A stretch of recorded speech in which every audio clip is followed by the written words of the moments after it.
Already బేసికల్గా అంటే నేను గ్రానైట్ వర్క్ చేస్తాను కాంట్రాక్టర్గా. అంటే నేను ఆల్రెడీ మాకు బాగా సార్ నా అప్లైను నేనంటే ఎక్స్పీరియన్స్ కోర్టులో పనిచేసేది. సార్ నాకు ఐడియా అంటే తీసుకోమన్నాడు ఫస్ట్. మేబీ నేను తీసుకోవాలి 6 months దాకా సార్కి టైం ఇవ్వలేదు. తర్వాత తీసుకున్నా. సార్ ఏమన్నారంటే మేబీ అంటే మాకు 5 years అయింది మ్యారేజ్ అయ్యి. అక్కడ మాకు హాస్పిటల్ తిరిగారు కానీ పిల్లలు కాలేదు. సార్ని ఒకసారి వాడి చూడమన్నాడు. సరే వాడి చూసినాము. నాకు రిజల్ట్స్ వచ్చింది. బాబు కూడా ఇక్కడే ఉంది.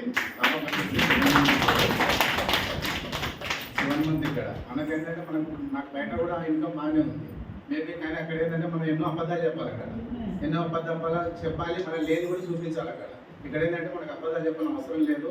ఉన్నట్టుగా చూపిస్తే కూడా ఇక్కడ రిజల్ట్స్ వస్తుంది. Thank you. Wish you.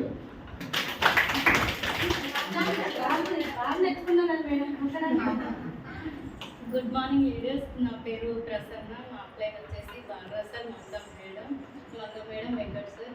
మాకు మ్యారేజ్ అయ్యి 5 years అయింది సార్. మా సార్ ఏమో ఇంతకుముందు షేప్ షాప్లో కూడా కంపెనీలో చేసేది. ఏమైనా ఈ కంపెనీ ఆ కంపెనీ అని అన్ని ఊరికే ఖర్చు పెడతానే ఉంటామని అనేసి మా సార్ని నేను చేస్తానంటే కూడా ఎందుకు అంత పెట్టినావు కదా, అది ఆల్రెడీ లాక్డౌన్లో బంద్ అయిపోయింది. మళ్ళీ తర్వాత వెస్టేజ్ అని అనేసి ఇట్లా బాగా సార్ చెప్పిండు అని అనేసి అంటే నువ్వు ఏది పడితే అది నమ్ముతావా అని అనేసి నేను కూడా ఫస్ట్ అన్నాను. సరే అని అన్న తర్వాత 5 years అయింది. నేను చాలా హాస్పిటల్ చూసుకున్నాను. నాకు అక్కడ రిజల్ట్స్ ఏం లేవు. ఇంకోసారి చూద్దాం అని అనేసి నేను డైలీ కూడా ఏం వాడలేదు. ఖాళీ నూనె ఫ్లాక్స్ సైడ్ ఒకటి వేసుకున్నా. నాకు 1 month ఏం లేదు. 2nd month నాకు కన్సీవ్ అయింది.